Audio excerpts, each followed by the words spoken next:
Hello? Can you hear me? Yep, I can hear you. Sounds good. Great. Let me just post the link in a few places so people know what's going on.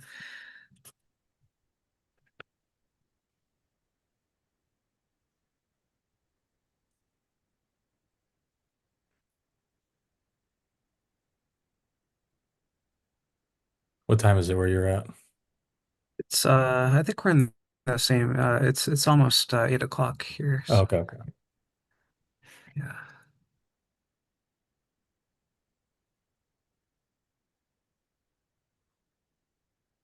Sometimes I do these and it's like, because I did one with World Socionics, Jack Aaron, and he's like in Europe, so it was like Yeah. it was I think noon for me and then like almost midnight for him or something like that. Yeah. I was like, I feel bad that he was having to stay up that late. He told me he tends to stay up late, I guess. So Yeah, yeah, makes sense. I'll just post this on a few different places and then we can start.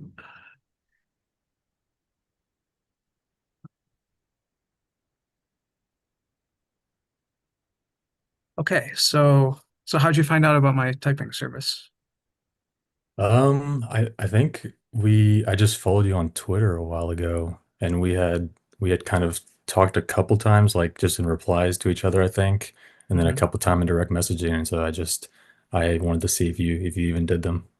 Okay, great. Yeah, So actually, and I knew about like the website Cytology, but I didn't even know it was you. Like I literally had used that and then had followed you like separately without knowing it was the same person.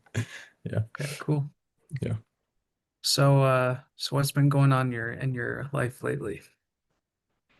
I just finished fall semester for school, so yeah, I got like literally all my exams finished 2 days ago. So um, it's nice to have a little break. It's been a crazy semester. Yeah, but yeah, that's about it. What do you study? I'm in psychology, business psychology. Yeah. What made you decide to get into that? Um, I mean, so I out of high school, I didn't really want to go straight to college, so I worked out of high school. I was doing some land surveying. It was just a job that I found, and I thought it was going to be a summer job, and then I quickly, like about a week or two of being there, I saw a path to uh, like climb the ladder pretty quickly there, and so I was like, I'll just give this a try. So I started working there. I was doing night school and working like 60 plus hours a week, so it was a lot. But I was making good money, and then at some point, when I got high enough up, I wasn't interested in the work, and I thought that there could be something that I'm better at. And so I started, and like throughout the whole time I was doing that, I was kind of learning about psychology. That's one of my main interests, with philosophy and theology as well. And so I had a friend, and I know a guy that has a business psychology company, and we were talking about it. So yeah, I wanted to go try something else. So what kinds of topics are you most interested in these areas? In psychology or just any of the areas. Yeah, psychology, philosophy, theology. Um, I think it started as like I think because when I was working a lot, there was a lot of times where I would just like I would be out for 12 hours, like in the middle of the woods, finding stuff, finding property corners or whatever. So I would just be listening to stuff. And I think I just gravitated towards these subjects. I didn't really put a lot of thought into why I was gravitating towards them.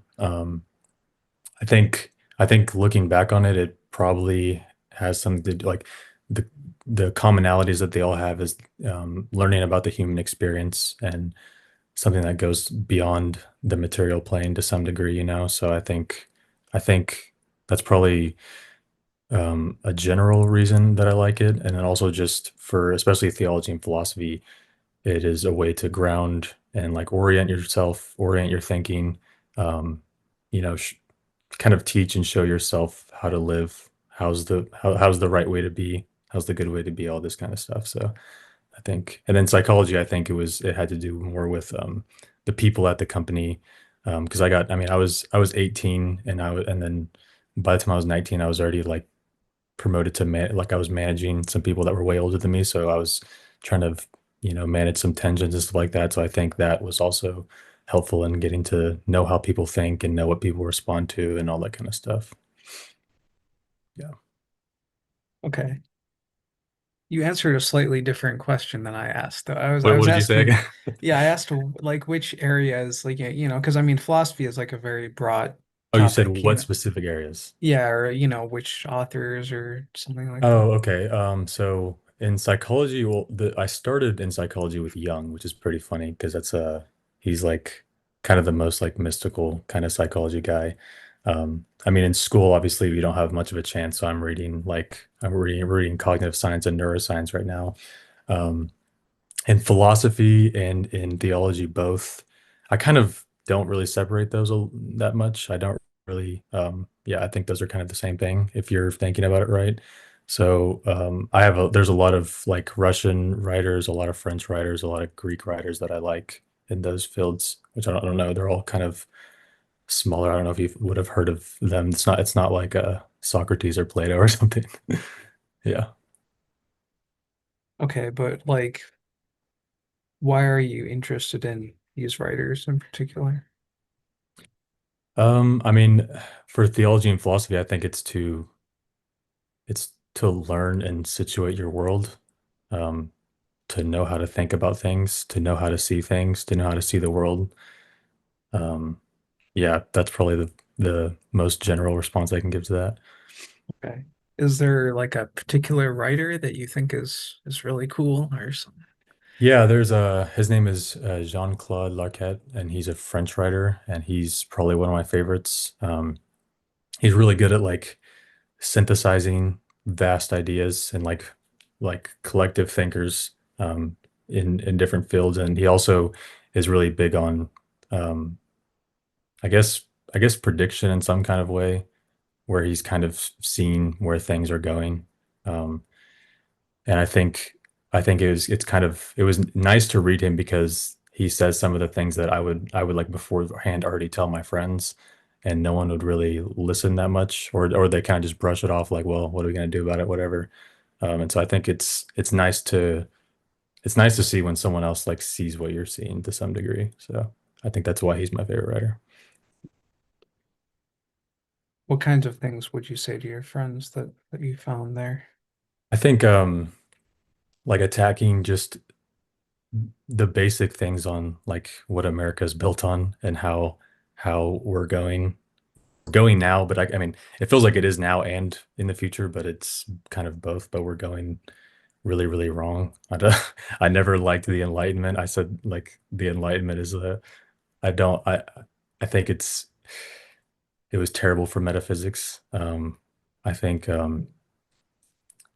when you look at things like when you no matter what we say we are as America, no matter what we write in the Constitution, when you orient your entire country on capitalism, when you make money the top priority, and when you make money your first principle, basically, you're going to make the entire world and people sick spiritually and physically. So I think those are the kind of the like not get into too many details, but those are the kind of main patterns that I would always point out. And people are like, well, what I mean, what else are you gonna do? Because it's always well, we've tried this and tried that, which I get that, but I guess I wasn't really focused on what else to try because there probably isn't a perfect system because humans are imperfect and there's never going to be anything that's brings in a golden age of, perfection and health and all this kind of stuff, advancement. But I just know that what we're doing right now is not working, and it's already bad, but it's just going to get worse and worse. We don't course correct. Yeah. Okay.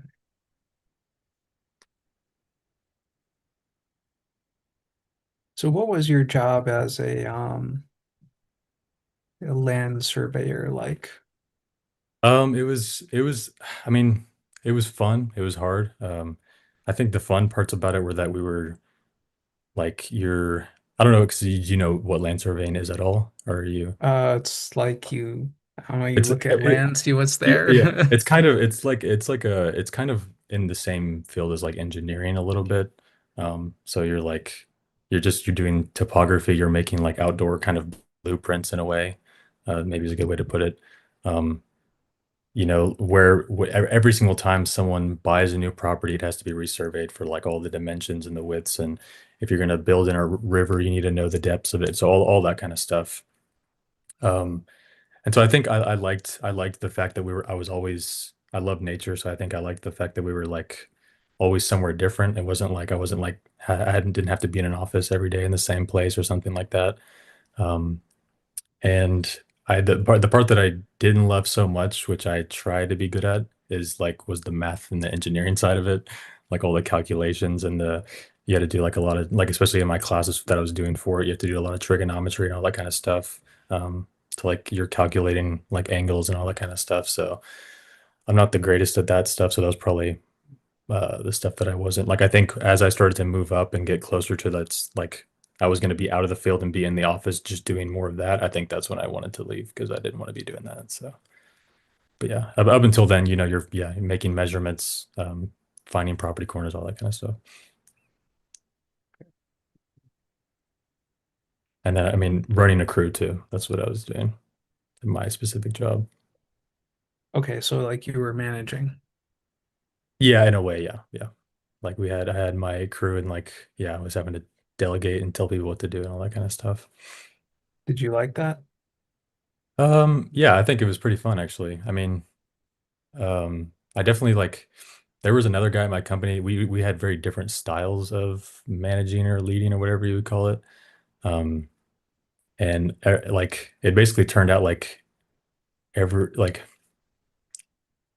a lot of people would end up on my crew because he was too like authoritarian and too like he wasn't very I guess he wasn't very persuasive. He would just kind of make or force people to do things, and he would like he's just really angry and stuff like that. So I think I mean I never got everyone wanted to work with me because I didn't like have a complex where I had to make it seem like I was the leader. It kind of just was like we can we can like obviously I'm still calling the shots and making decisions, but we can equalize the hierarchy to a certain degree to where we can actually get along and it's not like this, thing where everyone's holding grudges against each other. Yeah.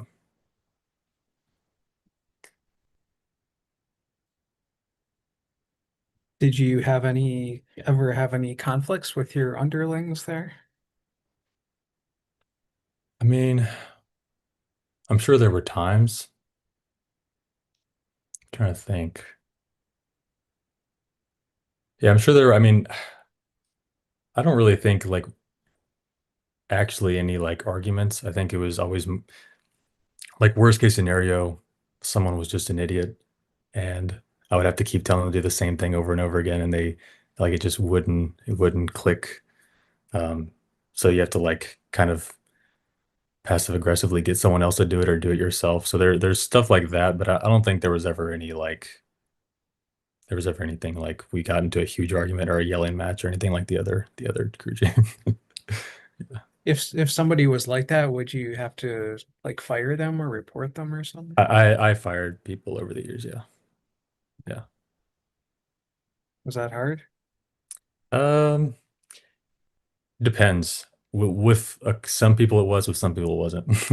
I think because like it would usually and it wouldn't usually be like a very direct thing. Like I didn't obviously have to say, okay, you cannot work here. Like it was more, I mean, obviously my boss had the hiring and firing power. So he would like call me in on weekly or monthly meetings and then just be like, all right, who's working, who's not. And I think I mean like and I would sometimes even tell him like in my heart, I like this guy a lot. He's a really nice guy. I think he has a good heart. I think he really does try. He's not like trying to cheat you out of money, but he's like speaking business wise, he's just not working. He doesn't get things done on time, and it just seems like it's not a good fit. And like even I would tell him that, and then even with the people, if I could like I can kind of tell who was going to last and who wasn't. And if I could see them going to a place where they're probably going to be let go, then I would start like hinting at them like, hey, you'd be really good at this, or you'd be really, I kind of like would try to shift them to another field and get them used to it. So it's not like they don't have the thing on I got fired, so like I'm useless and they start beating themselves up after they leave. They can actually like hop onto something else. I think with most of them, I kept in contact with them and I had like their number and I would like kind of push them and give them confidence to go to another field. And most of them did and ended up doing well. So yeah, but there were definitely some of them that I was not sad about firing and I was not worrying about trying to get them help or anything like that, so yeah. What would you say your strengths are? Strength. Hmm.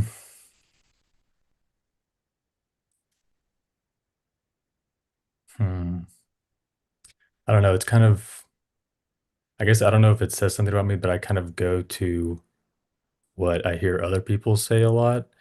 I guess, I mean, it seems like everything I think of is vague, but I guess insight just in general is a good strength of mine. Um, whether it's insight into people or insight into even how the business is working or insight into where things are going, which I guess that'd be foresight more so. But I'm trying to think. Other than that, I guess I did pretty good at leading. Um, I did pretty good at keeping everyone on the same page and not being overly authoritarian and that kind of stuff. Um, yeah, I don't know how vague that is. I don't know if you want me to go more into that, but that's probably what I can think of. I mean, Keeping everyone on the same page? What does that mean? um, I guess, in a work sense, it would be keeping everyone like on the same direction and path and time restraints that we have. So it's like we have this much to get done, and if we're going to break up, and I'm going to need to trust each of you to actually get this done by this time and this done by this time, because if we're going to do that, then we need to get this done by this time, and then I'm going to be doing this, which is going to take me half the time, so I can come help one of you, like so that kind of stuff, and just making sure everyone's on the same page, to at least we all know what the plan is and how to get it done and all that kind of stuff. But then also at the same time keeping it to where no one's bickering or fighting over certain things. So I guess keeping everyone on the same page that way is also sometimes more important because if you don't, then um, it doesn't really matter how good your plan is because if everyone's feeling a certain way about something, then nothing will get done. So yeah,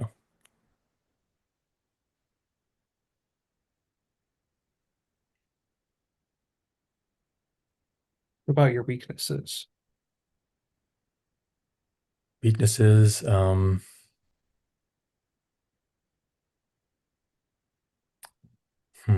I guess with some like I'm thinking back to like school because I didn't really have a lot of weaknesses at work, I don't think, but in school I do remember like the first subjects that I had to like actually start trying on was biology and then math. Um, both of those were pretty intense. I don't really know why. Um, I guess I don't really like just memorizing things and spitting them out, but I think even on top of that, like even just trying to understand it so I didn't have to memorize it was like intense with biology because it's like all those little functions that function other things and do it like it's just like it was like too much, I guess. Um, so like that one I tried so hard and it just like I would just like be happy if I got a B or something. And then in math, once we got to like advanced algebra and trigonometry and calculus, like formulas just kill my brain. I don't know what it is. Um, so yeah, I guess those are two things I can think of in school, but those are like kind of more vague subjects. So I guess if you want to categorize that, I guess you could say like internal contingencies um, that don't have personal meaning to me, or yeah, I guess that would be one of the biggest things because I think with both of those things I didn't care about at all. Like obviously I know what math is for, but I was like other people can do that and I'll just leave that to them. And I don't think I personally need to wrestle with that. And then the same with biology. Um, I don't know if I would have had a change in heart if I could have understood it, like understanded it better. But yeah, I remember not being good at those things. At work, I feel like there was sometimes a tendency to, I mean, the only complaint I ever got was being late for work. Um, yeah, I think I think, but yeah, I don't even know if that's really a weakness though. I mean, the other guy that I was talking about, like the other manager, I did, even though he was like authoritarian, I did see um, something that I lacked in myself that he did have, which was like snapping people into shape. Because there were some people that like it just ended up like I was like, I guess I was like too nice to them for them to actually like snap into shape, and he could really do that. Like he could turn people around and like be, I guess, what I would see as mean, I guess what he would just see as like direct pressure. So I guess that would probably be another thing that I had to some degree, but definitely not like that. Not like he had. Yeah. Okay. There's probably something Um, else I could think of, but yeah. okay. What so how would you keep people from bickering and fighting like you were saying? Um, I mean, it depends on the person, I guess, and it depends on the group, and it depends on like how how long we've been together, how short it's been. Like it depends on a lot of things. Um, I like usually a generally easy way is to diffuse things through humor. Um, that usually kind of disarms people, and it's like that's kind of like an easier, like a lower energy way of doing that kind of stuff because it doesn't require a lot of time or thinking about them and their personal uh like their personal values or dislikes or likes or whatever, that kind of stuff. Um, but then sometimes you just have to like directly tell people why they're like this person's mad because of this. You're mad because you're feeling like he did this, and then he's he's feeling like you did this. So then it's like if you just explain it to them directly, then they can sometimes even begrudgingly they'll sometimes kind of get over it because they realize how stupid it is. Um, so yeah, I guess yeah, it really depends. It changes. Can you think of like one time that stands out when people were like that?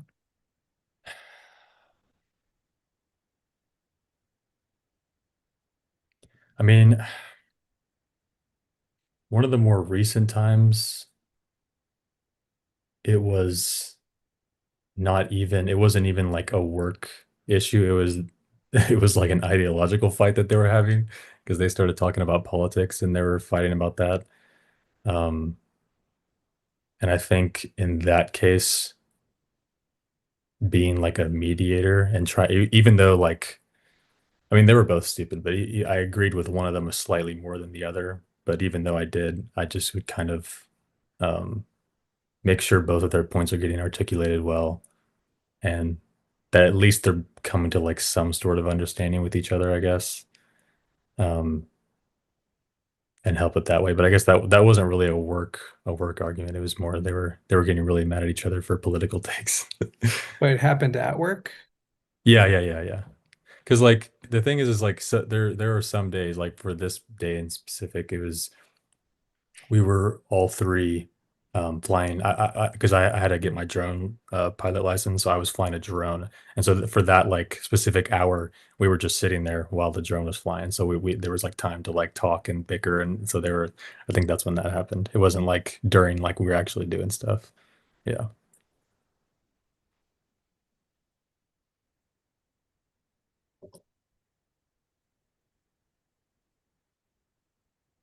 So so what are your aspirations for the future?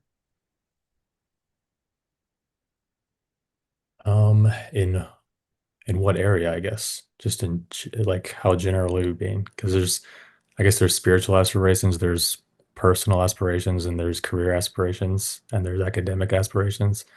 So I guess which one are we talking about? Start with spiritual.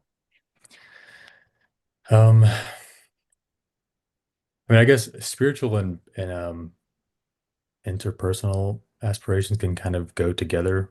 They're kind of intertwined. Um, because I mean, at least for me, raising a family in the right way is like really important. Um, but as far as spiritual aspirations, I guess aligning myself to the principle that I believe in to the closest degree, um, over time, which is like definitely a lifelong journey. Um, and then how that can not only better myself but affect other people around me, um, by not just teaching them an ideology, even though that is also something that I do, but um, being an actual embodiment of that principle.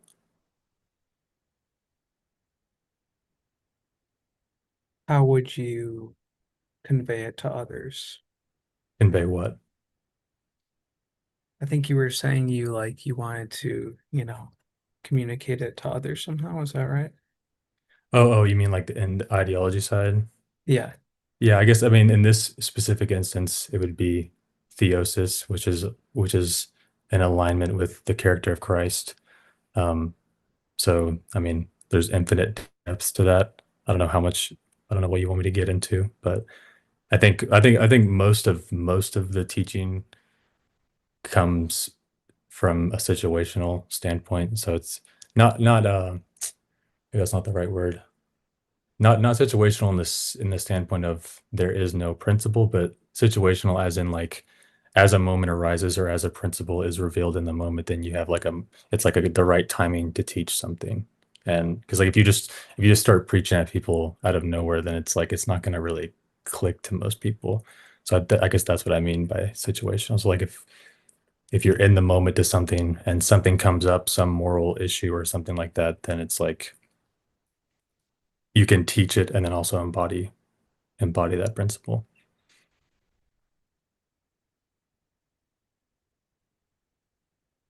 Have you done any kind of, teaching or preaching more formally or Um, not as in like teaching a class or anything like that. I guess the extent of that would be like small group things where you're having a discussion about certain spiritual truths or something like that. And I think in it's weird because in most contexts, I don't really I don't know. I don't know what it is, but like in those contexts, I feel like I am the one that has the answers and like when other people are talking, I'm like, no, I can say that better. I can say that I can make that more clear so that everyone actually gets it. Um, those kind of things. So I guess, but not formally as in like teaching a class or anything like that. Too young for that. Maybe one day. See.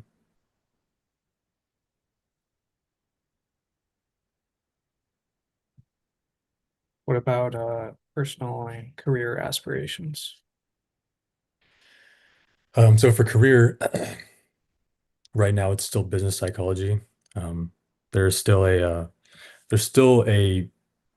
depending on how well that goes, there is still a possibility of doing some more surveying on the side, because I did get most of my school done where I can all I have to do is take an exam and get a license, which if you have a license, um, it it depending on what you want to do, it basically becomes like your signature has a lot of sway and power and like a salary that comes with it. So if that was necessary, for salary reasons, I could do that on the side.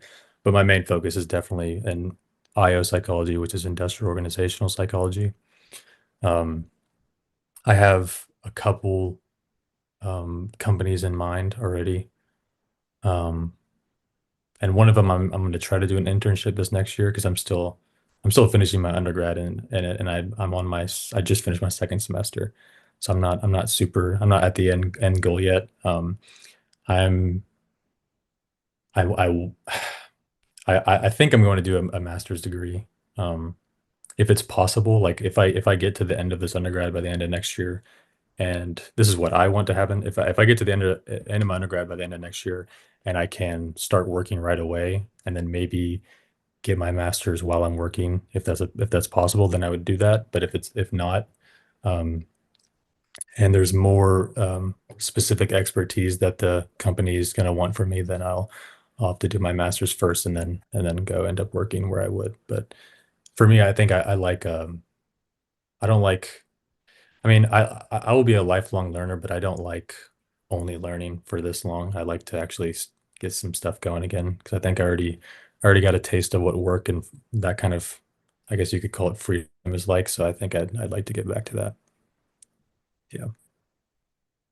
I forgot what else. Did you ask something else, or Well, what do you like about working? Is it just the freedom or about working itself?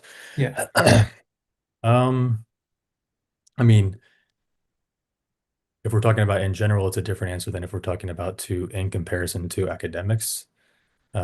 In comparison to academics, I think it is, yeah, I guess it's freedom, and you're also freedom in the sense that you're not going down into debt, and you're going, you're actually making money and, and doing a net positive on that kind of stuff. So I guess it's freedom in that way. And I guess maybe it'll be different if I do my master's, but in undergrad, um, there's some narrow constraints on what you should be learning, what you should be writing papers about. And I very much like to like, there's been a couple chances that I've gotten, and I like to actually write papers on something that I'm actually interested on. And I'll put a lot more work and effort into it. But if it's something like copy and paste or, cut and dry where you're making 40 students write the same exact paper, then it's like, what are we doing? Um, so yeah, I think, and yeah, I guess learning because I was like already reading and writing before getting back into academia. So I guess I like that kind of learning on my own, even though then I didn't have a lot of time because I was working so much and doing school. Um, but as far as like the style of learning, I do like that kind of learning where I'm getting to slowly go through things and work things out in my head. And I'll read a book and then kind of summarize it in my own words and on paper just to kind of work it out. And that kind of stuff is a lot more fun to me than just going through 150 pages of a textbook in 2 days and then having to spit it out in a quiz and then probably forgetting it, that kind of stuff. I also kind of forgot what your question was too, so I don't even know if I answered it, but Oh yeah, it was about career aspirations and so what about the personal aspirations? um, hmm. I guess that would be kind of the career ones. I can't remember. I don't remember saying Yeah. personal. Yeah, that Maybe I was said the career one. I okay. was yeah. Okay. Yeah, maybe I think I said interpersonal, or maybe yeah, maybe that was kind of mixed with the spiritual one. Yeah. Yeah. Okay. Um, do you find it easy to manage money? Um, I mean, what do you even mean by manage money? Like, you mean just saving money, or I like mean, yeah, do you tend to spend a lot or I'm on the saving side of things. I think I like I mean, I wouldn't say being able to save is being good at managing money. I think there's a lot of aspects to money that I'm definitely not aware of and I'm not good at. But just the principle of don't spend as much as you're making, that kind of stuff is I can do that. Um, I think since I was like young, like 8 or 9, I would already start like working for my dad and doing stuff to save up money. And but like even then, I wouldn't just like go buy toys or games. I would just kind of keep saving it because I think it was maybe out of a lack of managing money skill that I would do that because it's like if I can just save it, then I don't have to manage it. Then you just have it, which I know is not it's not a like people that can actually manage money well will tell you like money has to be moving. You have to keep it moving, keep it investing, keep this kind of stuff, and not just sitting somewhere piling up. So I would say I'm not a person that just goes out and spends a bunch of money on stuff like really really stupid with it. But I'm also not that confident in it. Yeah. okay, what do you spend your money on? Any, you know, Probably these books behind me. uh Uh, I would say, yeah, I mean, besides gas, food, and place to live, yeah, that's the only like extra place that I put any money into. Yeah. And it's been like that for since I started working, I guess. Yeah. What do you like or dislike about the place that you live in? Place meaning the state or Like, like my apartment or what? yeah, your apartment, let's say. Like or dislike about it? Um, hmm, I don't know. I don't know if I've ever thought about that. I mean, maybe um I mean I this room right here I like. I know a lot of people like that live on campus because I live off campus, so a lot of people that live on campus they have to do all of their 100% of their study in the library or with a bunch of people around, which I do with a lot of my stuff. But if I really, really need to like focus in and like study for a big exam like the one I just took, like having this extra room in here is nice. So I guess, yeah, I guess having an office in here, also where like I have all my books and I do my studies and stuff. Other than that, I don't know. I don't know. Okay. I probably could think about something later on, but I don't, yeah, I have no idea. Or maybe I take things for granted or something.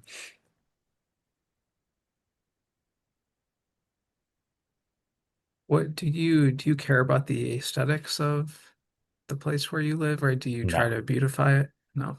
no, not in any kind of way. I think like my first apartment that I ever had, I was literally the guy that had a mattress on the floor and like a TV on the floor and like that kind of stuff. So I think as it would go on, like my mom is more into that kind of stuff, so she would just force me to be like, you got to get a couch, you got to get a desk, you have to get a, even pet like pillows on the couch, which is so stupid to me. I'm like, why would you spend money on pet like who needs like especially like the decorative pillows and like a decorative blanket and a fake plant and all that kind of stuff. Yeah, that doesn't make any sense to me. But yeah, so I definitely yeah, I'm not good at that stuff at all. Not at all. Okay. And then, like, and I will say, if I walk into a place and someone with a really good eye for that kind of stuff has done something, I can appreciate it. But I definitely, in no way, shape, or form, would be able to create it on my own. And to some degree, not until people point it out will I like recognize it as well. So yeah,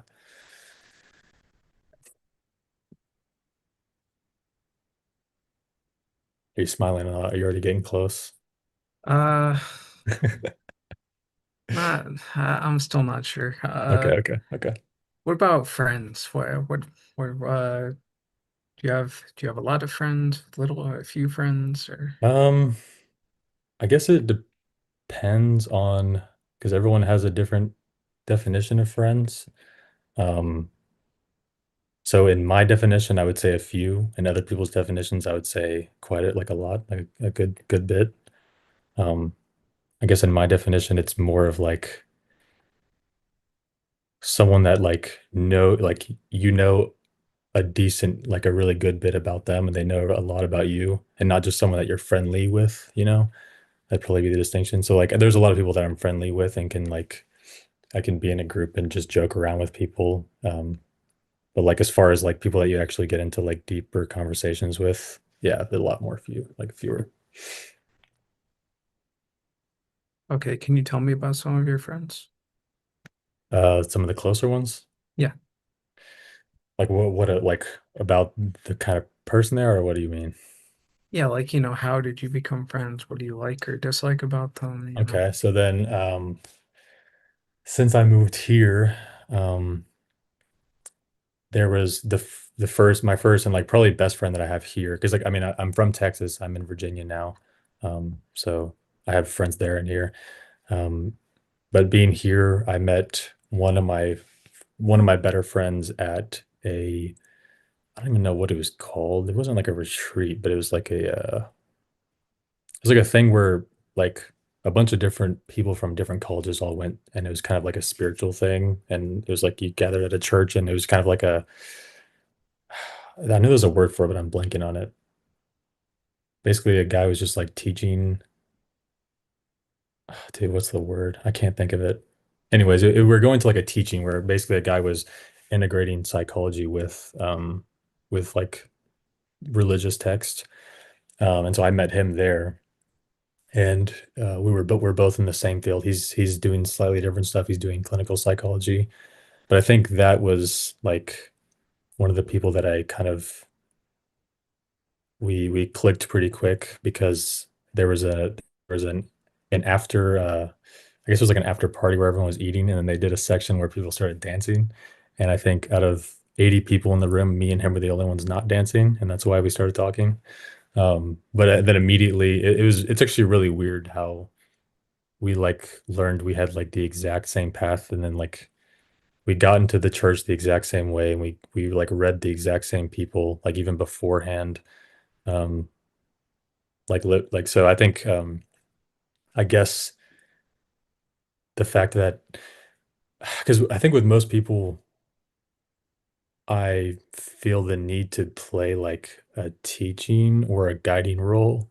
And with him, it felt like it was like I met someone that we could actually like discuss things and further ideas instead of just like me having to teach them everything. And so I think that was nice. That might be one of, I mean, I don't know, that's not true because I guess other friends it's different, but I guess just with this guy, that's how it was. Um, and so that was a big part of why we started talking was just like very like we liked somehow like the same very niche music and the same niche authors and all that kind of stuff. With other people, it's I would say a majority of the time with people that I'm friendly with or people that I'm deep friends with, it's if we have a good rapport and they're like they have a good ability to switch between humor and then like depth. And I'd say like m most generally that's probably the biggest pattern between my friends. Yeah.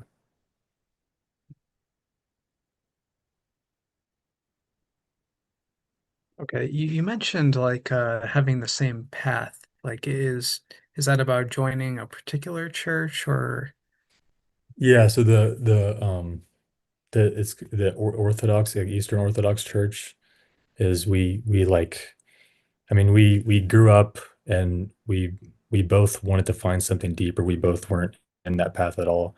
And then like it was just it's like a bunch of really weird things. Like we both got into like the same couple authors like with quantum physics and quantum mechanics, which was like Brian Greene and Sean Carroll and like Lawrence Krauss and all these people.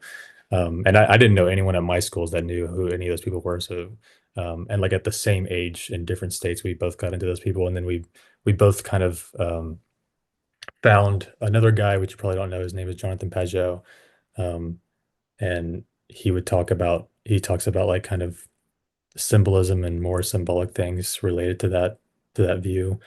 And then we kind of like it wasn't even through him, but just randomly, like we both started finding some of the same authors, and like a lot of the books that I have, he had at his house too. Um, and so I don't really know. I don't know if it was a like a similar personality type thing, but we both just kind of were gravitated towards it, and neither one of us have like a really conscious grasp of why. I guess we were just kind of both pulled towards it in a way. So yeah, it was interesting. I kind of forgot what your question was. What did you even ask? Is that what you said? it was Is about what, your path into the yeah. church Yeah. meant? It's like I guess yeah. And to answer it generally, I guess it was an intellectual path of just figuring out different philosophies and theologies and why we think certain things, what we should believe, what would be best for the world to believe, all that kind of stuff. Yeah.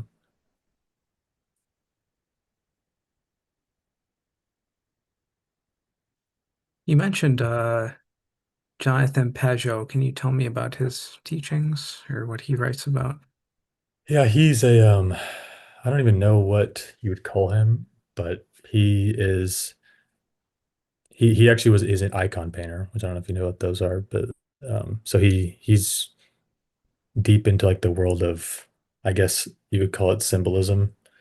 Um, but I mean it wasn't really I mean it's not it wasn't really called symbolism pre enlightenment, and post enlightenment symbolism kind of means something else. So that word is kind of um doesn't really fit what he's talking about. But I guess the place where heaven and earth meet and the place where um like cosmological truths kind of express themselves on all layers of reality at the same time. I guess is the best way to put it. Because now we kind of say symbolism is basically just like a sign for something or an arbitrary drawing that represents something. So I guess that's not really very accurate. But yeah, that's kind of the stuff that he talks about mostly. And he's good at he's good. I mean, it was kind of the same thing with the Jean-Claude Arquette. Actually, it's funny because they're both French. But the guy I told you about earlier, where it was like I found someone that was kind of like they saw things in a similar way, and it kind of was like it felt nice to know that I wasn't the only one thinking those kind of things. Because I would watch like a lot of movies that I would watch when I was younger, like by like Tarkovsky or something like that. It was all like almost all visual storytelling, and it's very different than like how Western movies are. And you're kind of supposed to you're kind of supposed to like take everything. I know it sounds so nothing to say this, but take everything in a holistic way to where you're seeing all the layers play on the same thing and you're seeing what things are standing for other things and all that kind of stuff. So yeah, I don't know if that just made it more complicated, but yeah. No, that that helps. Okay. You said you feel like you have to be in like a teaching or guiding role in most relationships, right? I guess I meant like when talking about um like these kind of things that I'm talking about right now, I guess most people instead of being like, yeah, and also this, they would more be like, what do you mean by that? Explain that. Explain it. So it's like I guess that's what I mean by that. So I guess it's like if I wanted to discuss things that I'm interested in with some people, it turns into me having to like teach them things instead of us just for discussing things together, having an actual dialogue, which I like dialogues more than monologues for sure.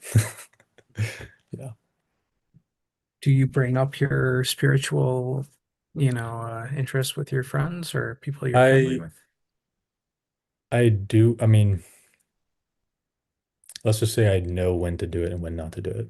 I know the group. I know when it's going to land. I know when there's good timing. I know when people aren't going to understand it and it's going to turn into a teaching lesson, if I don't want to do that, then I'm not going to do it. I know if I say something, then it actually will be received by some of the people, or maybe with some people it'll plant a seed, which then I will do it, but then I don't have to like really stay into it. So I don't know. It's kind of like the thing with the like what you asked about earlier with like how do you resolve tensions? Like it's pretty nuanced how that plays out most of the time. But I definitely like it's never me like stamping my truth on people just left and right. Or like I know some people will do it where they don't read the room right and they don't know how it's gonna play out and then they get themselves in a hole. And so like I know when to do it and when not to do it for sure. Yeah. So you're pretty good at reading the room. In that way, yeah. I mean, I guess, yeah, yeah. I know because like the reason I hesitate is because I've heard people say that same thing, and I know that they're not. So I guess there is some subjectivity to reading the room, but yeah, I would say at least when it comes to that kind of stuff, then yeah, I would say yeah. Okay.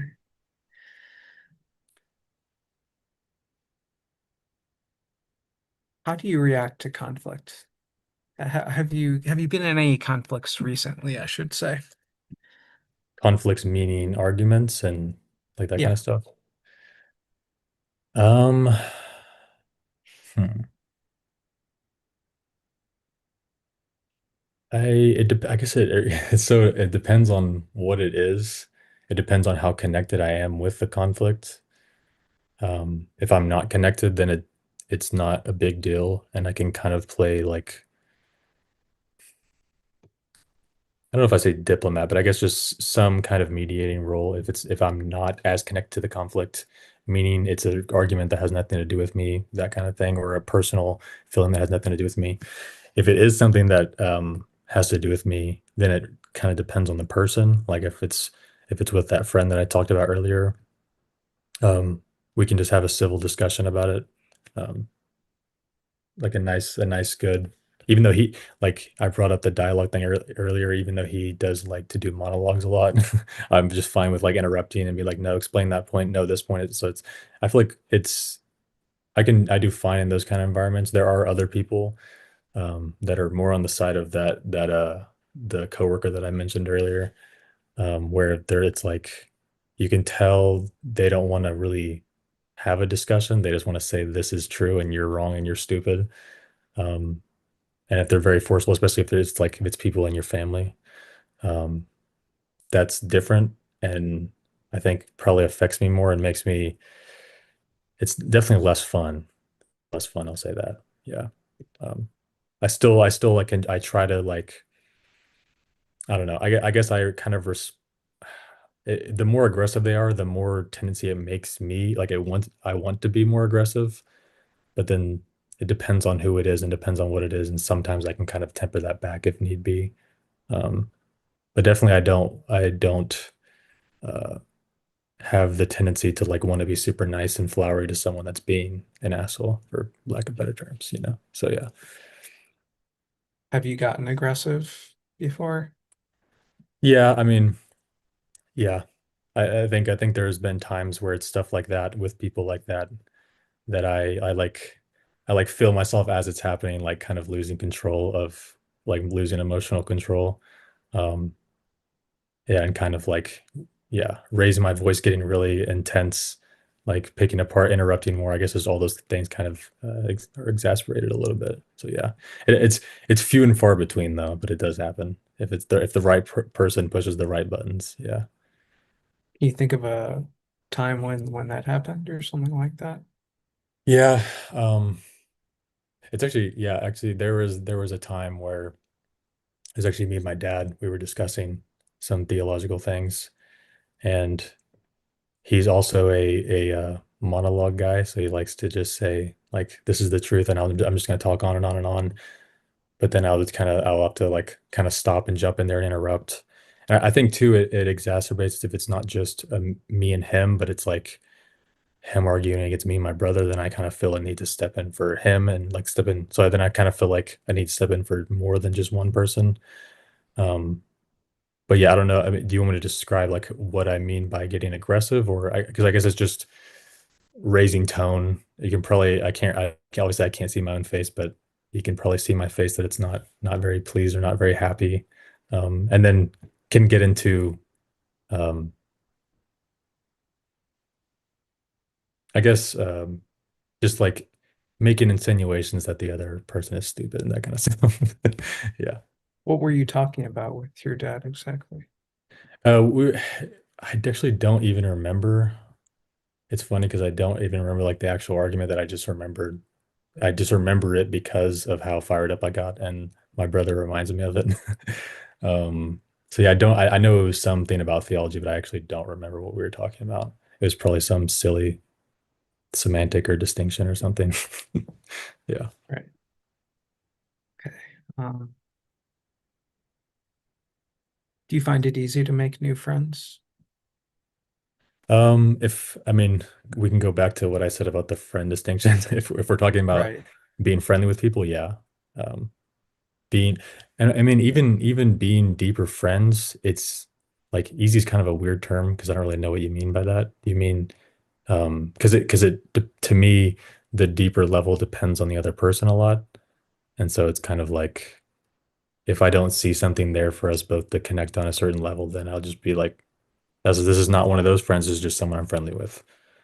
Um, so yeah, I guess, but yeah, I've never really like, I don't really know what you mean by hard to make friends. Like, I can't really imagine what that would be like to have like difficulty with that. But yeah, Well, if you wanted to become close to somebody, could you do that? yeah, I don't think I've ever wanted to be friends with someone that I wasn't. Yeah, Right.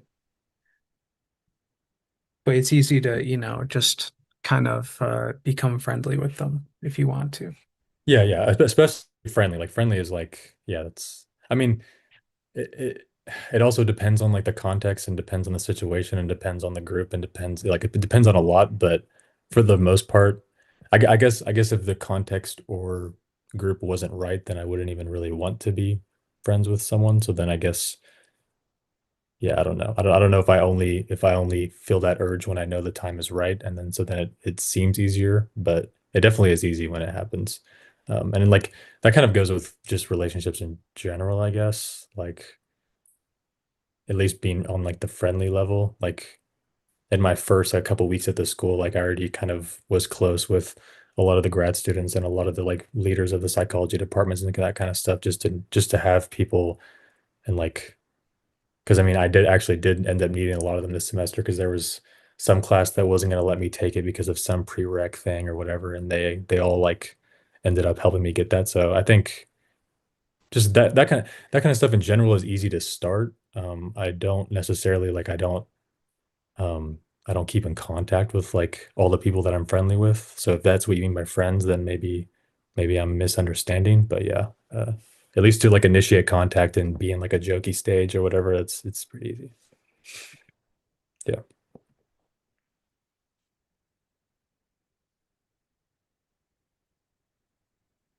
Do you have any like hobbies or interests outside of what we've discussed already? Um, in that realm, I'm pretty simple. Um, besides like unless it's something like a book or a movie or music that brings some kind of like mental stimulation or like some kind of deeper introspection or um thinking about meanings and symbols and stuff like that. I guess it's just like I like hiking, and that's probably about the only other one. Um, I like that because it's kind of a challenge to like I try to like not listen to anything while I'm doing it, and it's just like silence, and I have to deal with being in my own head for hour or two or three or whatever it is. Um, and I'm not very good at like meditating or anything like that, like just sitting and doing that. So I think that's like a step that I can take in that direction where it's like if I'm at least walking and taking in some kind of other stimulation besides like, entertainment or whatever it would be inside, I can kind of start to sort things out and just go through things and talk things out and talk out ideas or talk out how to explain things or all that kind of stuff in my head. Are there any, you mentioned like books, movies, music that might make you think about meanings or symbols? Can you give an example of that? Yeah, so with movies is probably the easiest, because like the director Tarkovsky is really really good at that, and he has like 3 hour movies that have like very very little dialogue in them sometimes, and so I think it's kind of a challenge to like it's a challenge to like kind of slow everything down because I think like all throughout my life. And then right out of high school, I was working 60 hours and doing all this night school. So like I'm always kind of going on something. And so I think all my hobbies include something that makes me kind of slow down and actually think deeper about something. Um, yeah, I guess music is probably less, it's probably just more like meaning in the lyrical way. Um, where it's something that I can relate to or something that I can see in other people that I know or something like that. Um, or even just if it's not even a personal thing, if it's just like a pattern in the world of something that's wrong about the world or something like that. It's just it brings like I don't know if the catharsis is the right word, but yeah, something like that. What would be an example of that? Of which part, the music? Yeah. Um, I guess when I was in high school, there was these artists that I liked that would always I guess they were like based like most of their lyrics, if they weren't like satire, they were just social critique. And so I guess like all that kind of stuff of just like everything wrong with how people use power or abuse power, or everything wrong with people's predispositions toward things or people's degeneracy or whatever it is. It's just like I guess it kind of could go back to the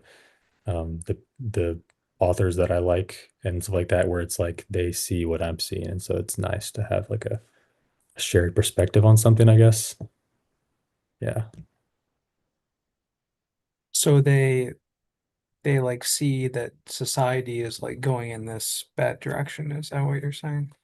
Yeah, yeah, yeah. Or just going in a bad direction is in a bad, like, yeah, I think I kind of don't really separate those two things. Like, people always talk about future versus present, but it's like the present is the future, and we're kind of like you see you can see everything right now. You can see where everything's already going, where we're at right now, and so that's really just seeing development of what's already here. And so yeah, if seeing now see is also the future kind of. And so yeah, if you're critiquing people's beliefs now and like you can see where those beliefs are going to end up in some kind of way.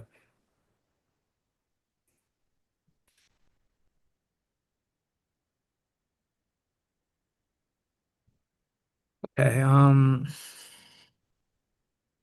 you Do you have said, a transcription device or something? no, I'm just writing, Oh, you're writing. typing That's up some pretty notes. Yeah. that's pretty impressive. Okay, just wondering. Um, so you said you like have been, working 60 hours or something like that for a lot of your life. Is that right? I mean, it's relative because a lot of my life is I'm only 25. So from I was 18 is when I graduated. I started working until I was 24. And so this last year has been my first year back in college. So yeah, but for those 5 years, I was working 60 plus hours a week. I was like out of town a lot, and then I was also doing night school for the job that I was in. Um, and I mean, I was able in what 5 years, so by 23, I was able to buy a house. So yeah, I was doing a lot of responsibility kind of came on quickly when most other people are like just still in college or just now getting out of college or something like that. So I think when other people had that time to like maybe sit and learn things, or at least they should have been. Probably most people in college are just partying and doing nothing. But when you should have had that time as a young adult to like reflect and learn and grow and develop these kind of things. I mean, I was still doing that while I was working too, but yeah, there was just a lot more activity going on where I was just like, I was tired all the time, like all the time. It was pretty rough. I forgot what your question was. Did you Well, it was say like, about you were kind of saying that you were kind of too busy to sit down and think or something like that. yeah, I mean, I think, um, I mean, because you still can kind of do it to some degree while you're working, but if you're like juggling multiple different things in your head, that's not really furthering your focused attention, like the faculty of attention and the faculty that it should be able to actually like hone in on something and develop one thing. When you're working and like managing people and doing your own calculations and then also like thinking about something that's not really helping that. So I think what I was trying to get across is that I pick hobbies that can allow me to develop that more. Yeah, so like were you working so much by your own choice? Um, I mean, technically yes. Um, I mean, like, because you have, yeah. I mean, I guess the short answer technically yes, because I mean, like, because I could have been like the other employees and worked really slow on something so that it gives me less work, so that I finish it earlier, so that I go home earlier. You know, like that's what other people would do. Um, but I think I would like I would it would be me and that other guy that I talked about that would just be the ones that would get all the big jobs and like all the long things, all the out of town things.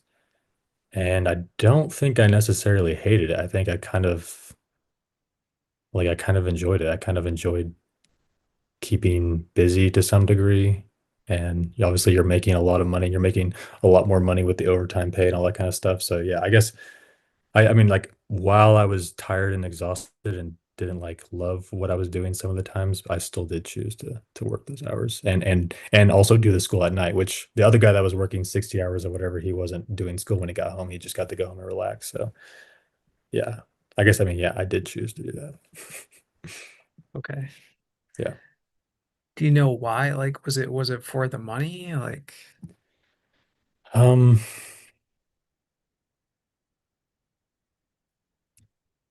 I mean, I guess, yeah. I guess that has to I mean Or Because I guess, did you like the work or what? I don't. I mean, kind of in some way. I don't know. It's complicated. Because I didn't like there were some things about the job that made it the worst job ever, and then some things about it that made it slightly enjoyable. But I don't know if it just felt slightly enjoyable because I was making money. So yeah, that's a good question. I don't really know. I mean, does anyone like doing their work? And I definitely know uh, like because like other people that I talked about earlier, like they were like they're like for one guy, for example, like his whole life and the only thing he cared about was working on cars, fixing cars. So like to him, this was just a side thing, and it was like I do this so then I can go home and work on my cars in peace, and that's really like the goal at the end of his day. At the end of my day, it wasn't about going home after. It was about like I got into the company 2 weeks in, I saw a path to go to the top, and then I just was going up that ladder as quick as I could. Yeah, I guess that kind of explains it. so you're working a lot to get to the top of this company. Yeah, yeah. Because I think it's just like I don't know. I don't know what else you would do. Like you go somewhere and then you get to the top and then rinse and repeat. Like because I mean, if I go to another company, that's what I'm going to do there too. I'm not gonna like, I'm not a specialist that like will pick my own thing and just tinker with it and be really good at something and then like, be invaluable in that one special role or something like that, I guess. So what does being at the top mean exactly? Like, What do you mean, like in a company sense? yeah, I mean, I'm kind of confused by your question. What, like, you don't know, like like you want to be the hierarchy? boss. You want to be the boss of the hierarchy. Is that what you're saying? I mean, the top doesn't necessarily mean the boss. I guess with most companies and how most hierarchies work, there's usually like two or three people at the top, or like a good, like a kind of small contained group of people that delegate things. So yeah, I guess yeah, is one of those roles.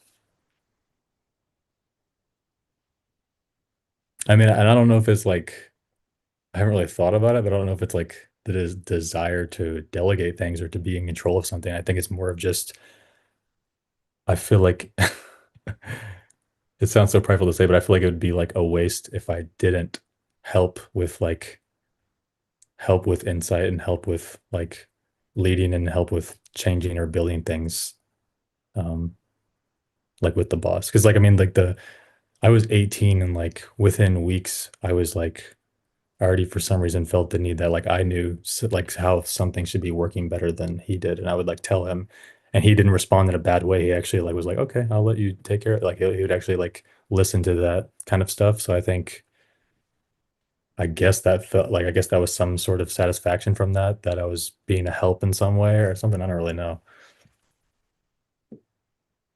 Yeah, because I don't know if you see my dilemma here because on the one hand, you seem like a very thoughtful and intellectual person, but on the other hand, you seem to be like this very hardworking kind of yeah, maybe practical person. Like do you see the issue there? Um,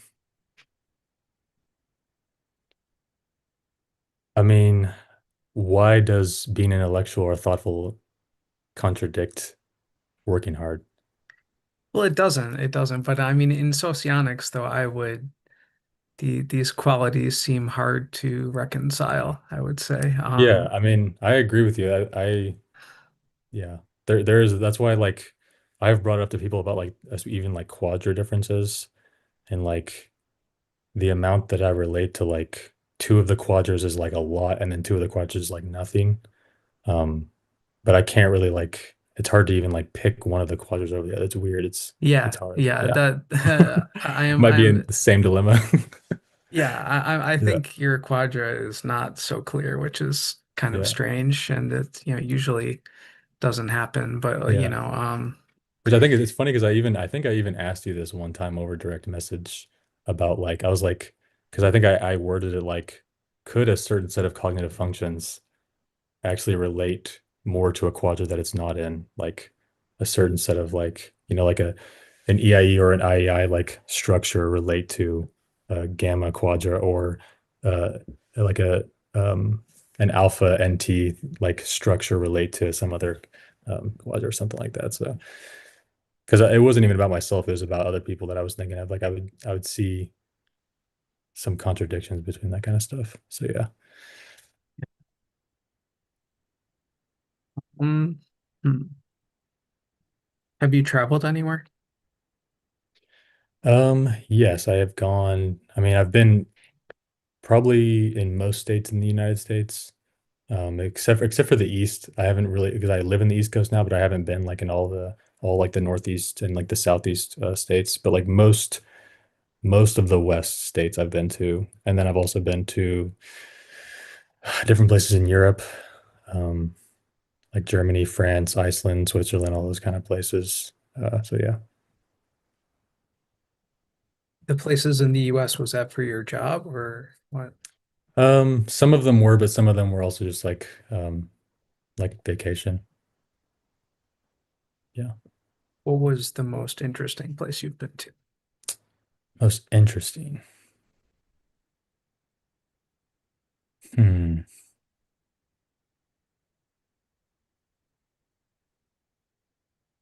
What do you mean by interesting?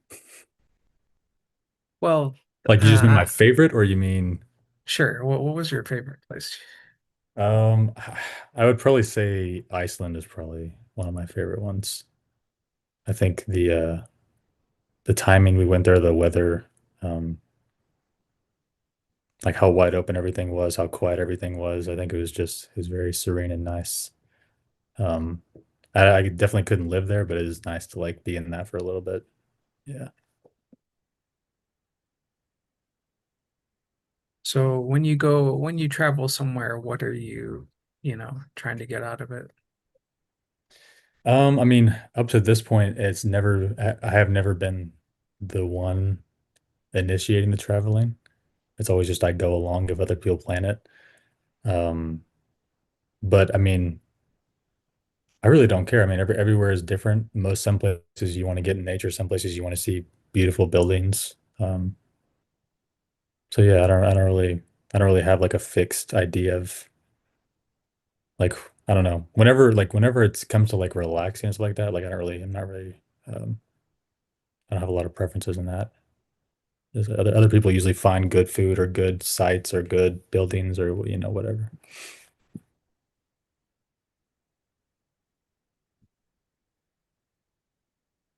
Do you think you're like,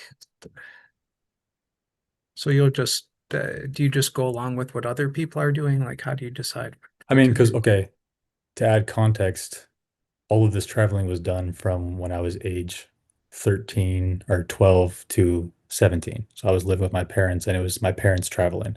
So it's not like as a kid, you're like, all right, guys, we're gonna go do this. So Yeah. it's kind of you, yeah.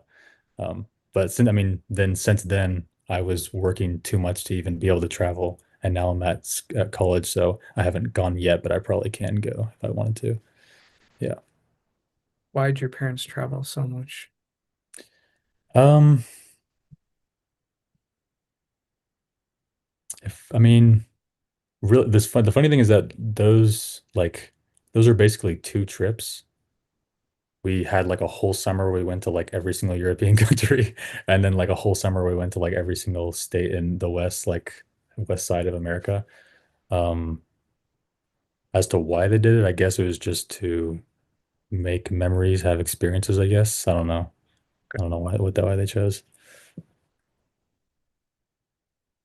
Maybe because maybe it was the years that my dad was working a lot and was gone a lot, so maybe he just wanted to have like a good long break with his family. Yeah. So I think you said did you buy a house? Yeah, 23. That was like yeah. What And was that's that back in like? Texas too. Um, if I didn't have help from my dad, it would have been a lot harder. I'll just say that. Like help as in like knowing all the little bits and pieces of like you have to get this inspection, you have to do this, you have to when you're looking at places even giving me tips on how to negotiate and all that kind of stuff. It was very nice to have someone that could teach me some of the stuff. But like financially wise, it was stressful for sure. Yeah. Why did you decide to buy a house? I think I just, oh yeah, actually what actually happened was I was in an apartment from 18 till 21 or 22. And during or right at like the aftermath of COVID made apartments in Texas spike. So I went from paying like 1,100 on a one bedroom, and they were gonna try to charge me $1,900, which I was like, I could pay a couple hundred more than that and have a mortgage. So I was like, why not just buy a house at this point? So that was basically that was basically my thought process. I was like, I'm just gonna go ahead, and I could afford it too. I think I was saving money by having an apartment, but at that point, it wouldn't have been saving money. It would have been throwing it away. So yeah.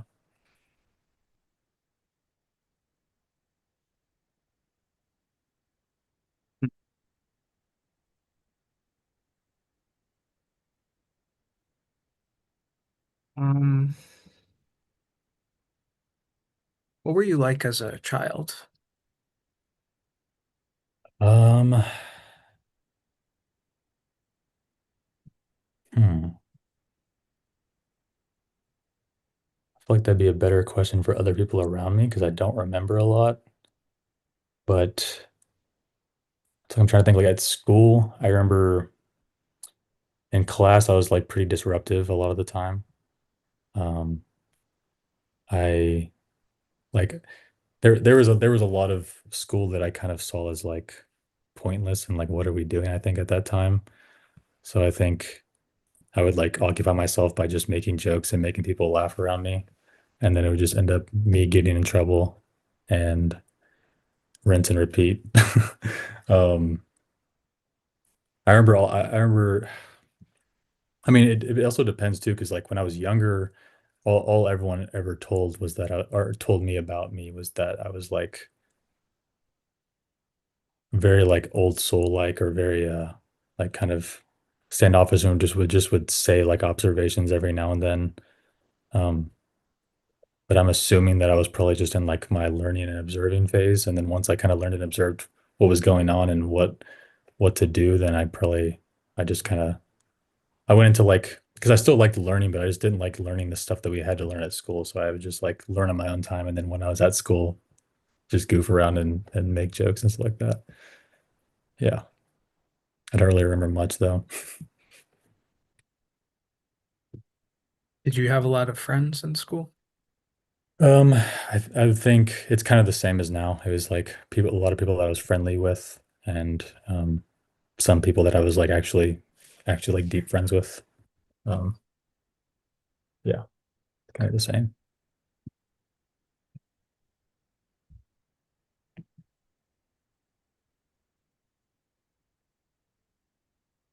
Oh, so you mentioned about you read a lot of philosophy, theology, and you kind of found that these authors align with your thinking.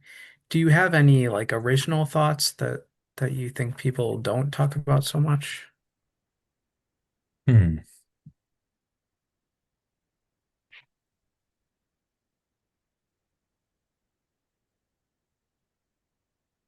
I don't know. I feel like whenever, because maybe I'm misunderstanding what you mean by original thought, but usually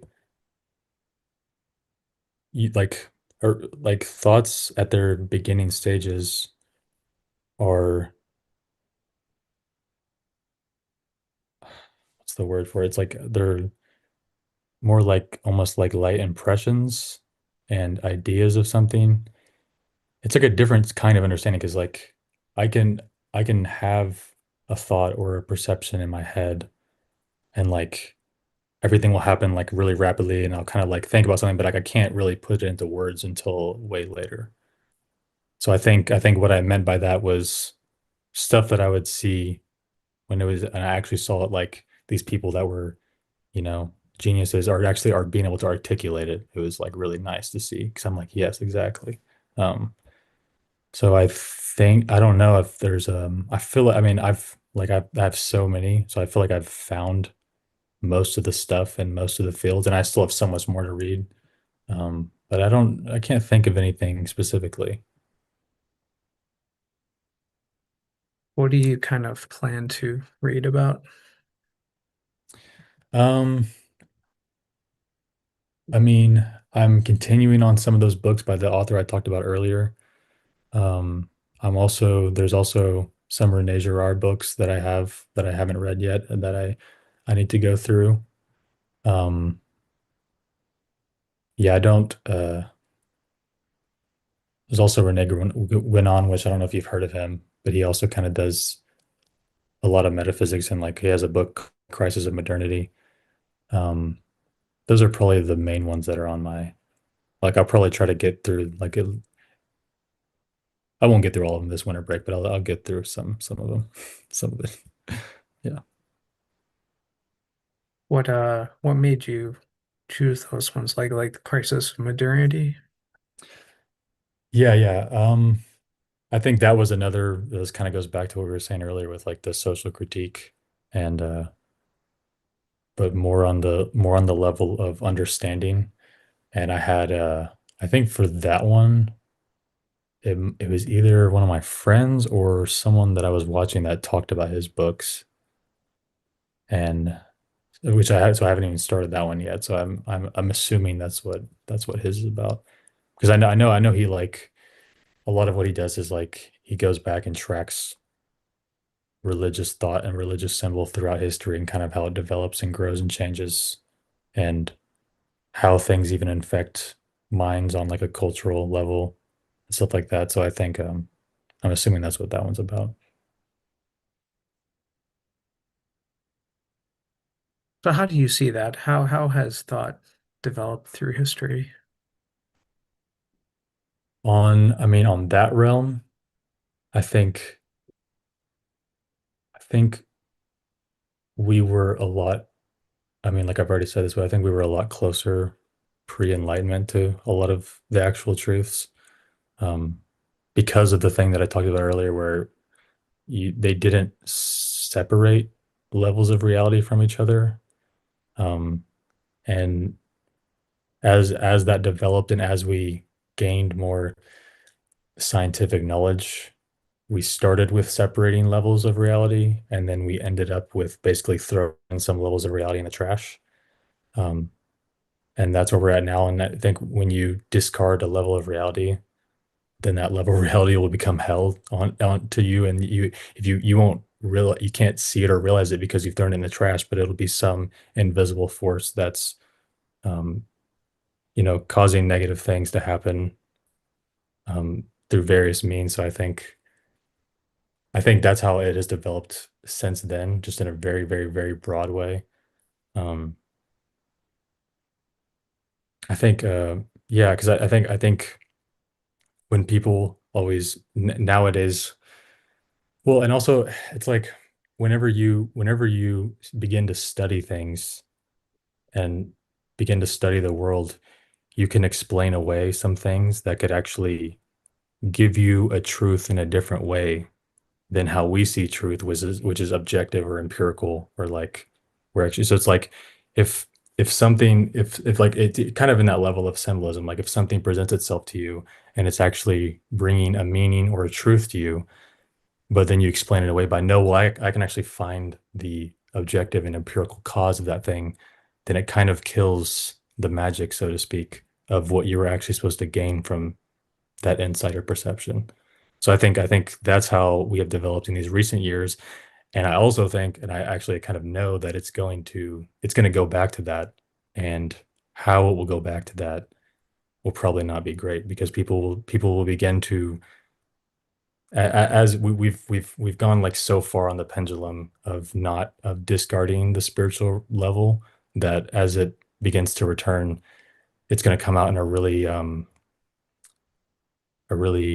naive way and a really probably not good, not a good way because people are going to be coming into it with things that actually don't align with truth and don't align with what's beneficial for people, and they'll all like announce themselves the keen of seeing that reality, and then it'll just be like something more like transhumanism or occultism. It'll be something like that. where people are practicing their own individual practices and traditionals and religious things that they think are sacred, and they'll try to invent things instead of aligning things with what actually exists. And so yeah, that's kind of how I see that playing out, at least since that level. You said transhumanism or occultism? So that's a really vague term to throw around, but something on the side of seeking seeking the magic and the spirituality through human advancement and evolution through things like AI and technological advancements. And so we already can see some people treating AI like it is their higher mind that they should be listening to and receive these magical downloads from. And it's AI is all controlled by a program and an algorithm. So it's not like it's actually some higher knowledge. It's just a collection of all the data that we have spewed online and whatever, and so much of that data is already false. So I don't see that ended up well either. But yeah, transhumanism is basically just people will instead of having the idea of humans align with a higher spiritual ideal, it's humans align with a higher evolutionary ideal via technology. Yeah. Okay. Yeah, that makes sense.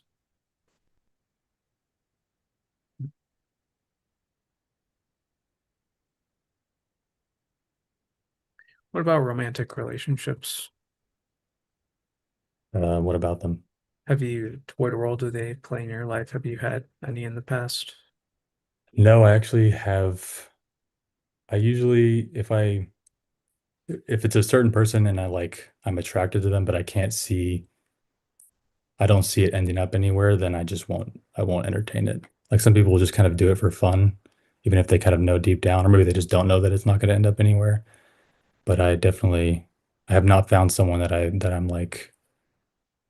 I'm actually sure that we're compatible for the long term. So yeah, no. So ending up somewhere, like what does that mean? You want it to be long-term commitment? Well, just I guess are the way that I am and the way that you are is that compatible for a long term, compatible for our relationship, and then compatible for raising our kids, and compatible for like teaching the next generation of our family stuff. And if it's not, then I don't see any reason to like just do it just for fun or just to waste time or anything like that.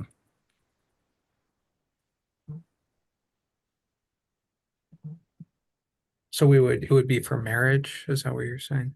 Oh yeah, yeah, for sure. Yeah. Okay. Yeah. So do you want to get married or are you Yeah. okay with waiting? Okay. I mean, yeah, I'm also okay with waiting. Yeah. Yeah. Yeah, Are you there's actively trying to get married or I mean, depends on what you mean by actively trying. By if you mean that by like desperately trying, then no. But if you mean like I am open to it and have it on the lookout, then yes. Yeah. okay. Yeah.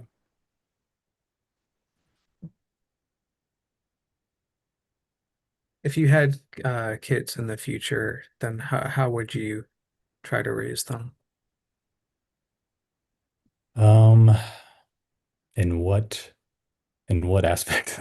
Such a broad question. Like what would you find the most important things to like, teach them or convey to them?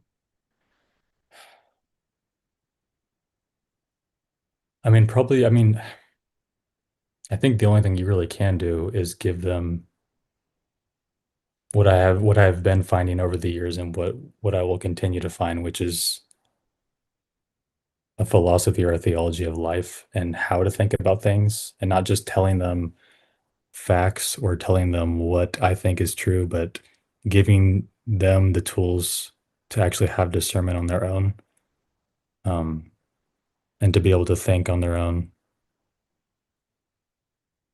And yeah, I guess that's pretty generally what it would be, is like through long conversation and long discussion over years and years and years, teaching them how to see how to see things accurately.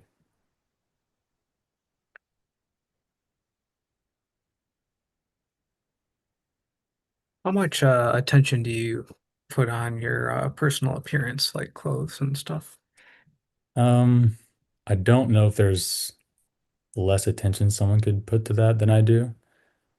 I mean, yeah, clothes wise, like I will go somewhere. If the clothes are, which most of my clothes are probably given to me, like from other people because they think I need more clothes or something. But if I go to somewhere, I will find one shirt and I will buy five different kinds of shirts of that same shirt in different colors. And then I'll do the same thing with pants and then I'll call it good. I'll buy like two pairs of shoes and that's it. So yeah, clothes like nothing. And then other than that, I guess it's just like like when I was a kid, I was terrible at even hygiene, like even like remembering to brush my teeth. But as I've gotten older, obviously like you get a cavity and then you like are like, okay, I don't want to ever have that happen again. So then you get better at those kind of things. So I'm better at that kind of stuff now. But as far as like attention, like it's the smallest percentage you can think of, I guess. Yeah.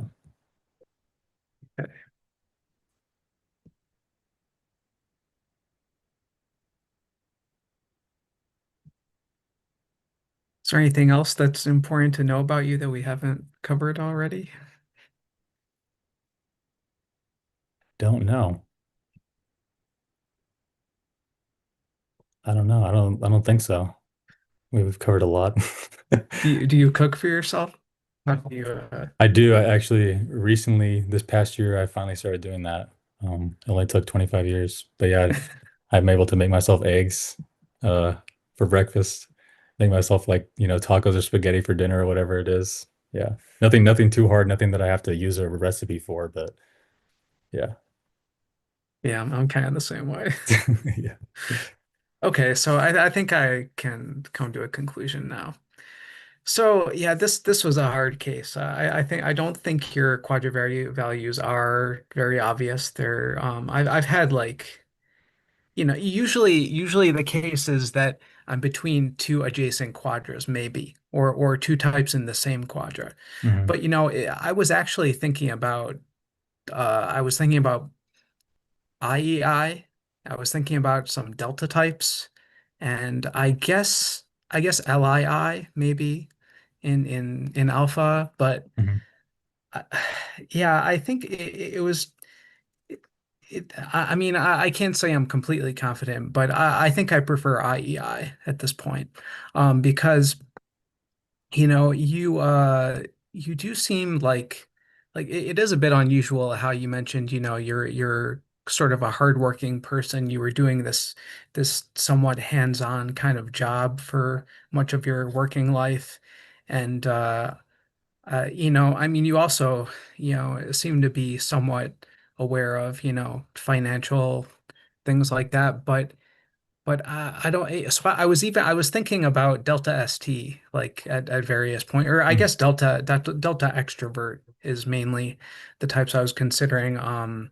Just because like there was too much extrovert ethics. Like I think you're quite good at relating to people and sort of you know like you were talking about uh kind of guiding or influencing people in, with your beliefs, but knowing like the social context where that's going to be responded to better rather Hmm. than other contexts where people might, get annoyed by it or something. So I think that, Hmm. that conveys some strength in ethics and FE also. And yeah, it was interesting that, you say that I really wanted to dig into that, the whole thing about, like why you worked so much and like what your goal was with that because it was uh, you would think working is usually to get money, but maybe in your case it wasn't. And when you talked about sort of trying to climb the hierarchy, that sounds more like a beta motivation, Yeah. um and I do think, yeah, this idea of uh, wanting to teach or influence others with your way of thinking and your worldview, that seems like a very central aspect to who you are. And I see that as very typical of beta NFs. They want to be like a mentor. Like EIE is sometimes called like the mentor. I don't particularly like that name, but it Yeah. it Yeah. has it has some merit in trying to like uh convey some worldview. But IEI is really more of a mentor because they have this more one-on-one individualist focus. Mhm. EIE is more like a public speaker or something like that. Mentorship is definitely a one-on-one thing that you see more with FI ego types Mhm. usually.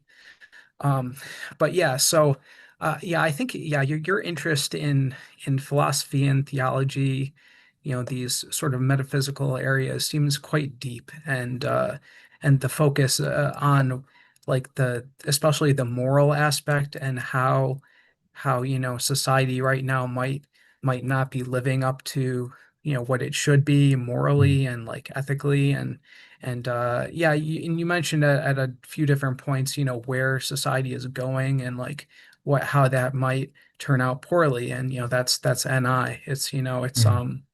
it's about yeah, bad that basically the bad stuff that's going to happen if Yeah. we continue on this path. And Mhm. yeah, so like I mean LII fits some of these things. I wasn't thinking of it too much earlier on. But yeah, I think for the most part, IEI makes sense. And if you're more in your head and less, you don't really care about your physical surroundings, you didn't, you couldn't think of anything you liked or disliked about, your apartment and, you know, uh, don't really care much about, clothes and things like that. I think, yeah, I Mhm. think it's a pretty good fit. Okay. Interesting. I will say too, when you mentioned the thing about the like making money or climbing the hierarchy, I think it was a lot more hierarchy because there were times where I like deserved more money and I didn't even ask for it because I didn't even think about it.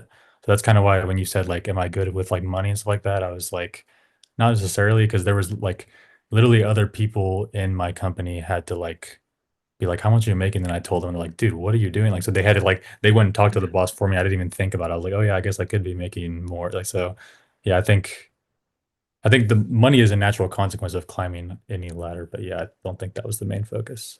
Mhm. Yeah. And then also I will Yeah. say too, Jack Aaron said EIE, so it was pretty close. He's Yeah. Wow. he was between EIE and LIE were his two. So Did yeah, you type that's type you publicly? no, I think those are private. I think I still have them though. Yeah. Okay, yeah, I mean, I can kind of see it like, but you just seem like way too chill. Like that was yeah, that was why at first I was definitely thinking you were SI valuing, but I did keep it in the back of my mind that like okay, IEIs are sometimes, Mhm. sort of, seem chill and Mhm. relaxed kind of people, Mhm. but they do have this underlying, dissatisfaction with how things are. Mhm. Yeah, Yeah, so that did was you go go ahead. on?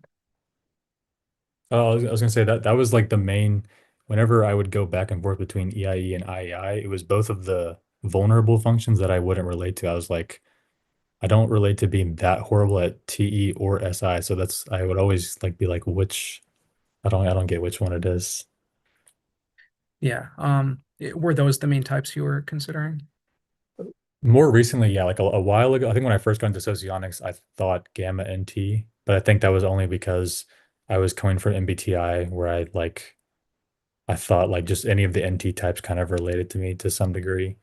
Um, but then coming to socionics, I think learning about quadras, I was just like the beta quadra makes the most sense. But then I bounce between, I'm like, okay, LSI, I don't think I'm that locked in and like contained with ideas. And like I would literally just bounce back and forth. And I was like, I feel like none of them fit 100% perfect. And so I just, yeah, I didn't really know. Yeah, yeah, I think you do have more of a tendency to use that science for like, just going out into nature and sort of being in your head and, Hmm. thinking about things, reflecting, Hmm. Hmm. Yeah. So yeah, I think that's took a little bit longer than usual, but I think that's a Yeah. good conclusion. So, all Sounds good. Okay. Nice. right, any other questions? I don't think so. No, I think I'll have to go. Do you like are you record these right so I can watch it later? Yeah, I mean it should be on my YouTube channel. So, Okay, okay. Yeah, I'll probably watch it later and look through some stuff and see if I missed anything. But yeah, and then you do the report at some point. yeah, yeah, I'll send you the report soon. Okay, sounds good. All right, so have a good night. All right, you too.